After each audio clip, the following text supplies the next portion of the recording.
reconhecer que o PCdoB, ao ter feito um convite o ano passado, fez uma autocrítica, chamando o PT para compor os quadros do governo, chamando o PT para se aproximar do PT.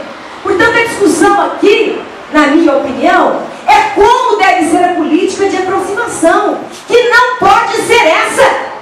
Trocar a nossa história por cargos do governo, trocar a nossa história por secretarias do governo. Essa não pode ser a nossa política, porque isso ali, na minha opinião, é traição. Traição não com a Marília, porque não existe grupo da Marília. Eu nunca tive grupo dentro do PT. Não é comigo, é com a história que o PT conquistou nessa cidade. Nós queremos participar de uma frente de esquerda aqui no estado e no país.